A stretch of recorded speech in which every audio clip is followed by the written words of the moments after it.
नासिर नशरफ रोज़ी दहशतगर्दी टोल अदालत अगूणे वफाकी वज़ीर गुलाम मुर्तज़ा जतोई ऐं अगूणे सूबाई वज़ीर मसरूर जतोई खिलाफ़ दाख़िल केस जी ॿुधणी मुलतवी करे छॾी आहे। तफ़सील मालूम कई था महबूब कलोड़ो खां। महबूब, छा तफ़सील आहे?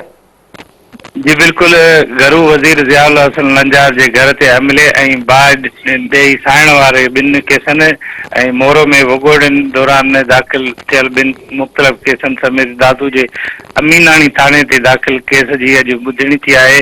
दहशतगर्दीअ जे अंत वारे जेको आहे अदालत जो जज जेको आहे मुक़ररु न थियण सबबि समूरनि केसनि जूं जेके ॿुधणियूं आहिनि अॼु डिस्ट्रिक्ट एंड सेशन जज नौशरफ रोज़ जे अदालत में थियूं आहिनि।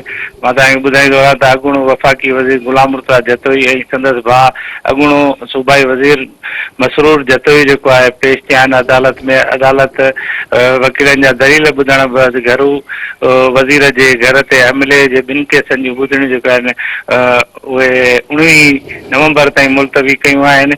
मां तव्हांखे इहो ॿुधायां त मोरो में वॻड़नि जे दाख़िल ॿिनि केसनि जूं ॿुधणियूं जेके आहिनि 14 नवंबर ताईं मुलतवी थी वियूं आहिनि।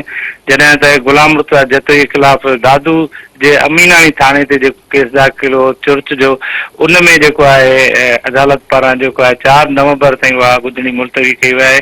ऐं मां तव्हांखे इहो ॿुधायां त मुर्तज़ा जतोई मीडिया टॉक कई आहे। संदसि चवणु आहे त सिंध जूं हालतूं जेको आहे ॾींहों ॾींहुं ख़राबु थींदियूं पियूं वञनि। सिंध में हाणे हुकूमती पार्टीअ जो MNA बि महफ़ूज़ कोन्हे। हिन चयो त MNA ज़ुल्फ़कार जतोई पिण जे घर में वारदात इंतिहाई अफ़सोसनाक अमल आहे जंहिंजी मज़म्मत कयूं था। हिन जो वधीक चवणो हो त सरकार जी हालत इहा आहे त जो मां कुझु महीननि खां बकरी चोर ऐं मोटरसाइकिल चोर ऐं पुलिस सां मुक़ाबिलो कंदड़ थी वियो आहियां। अदालतुनि में रोज़ केसनि खे मुंहुं ॾियणो थो पवे, पोइ बि असांखे अदालत ते एतबार आहे ऐं इनशा सभई केस जेके कूड़ा दाख़िल थियल आहिनि ख़तमु थी वेंदा। जी महबूब, अवाज़ जी मेहरबानी।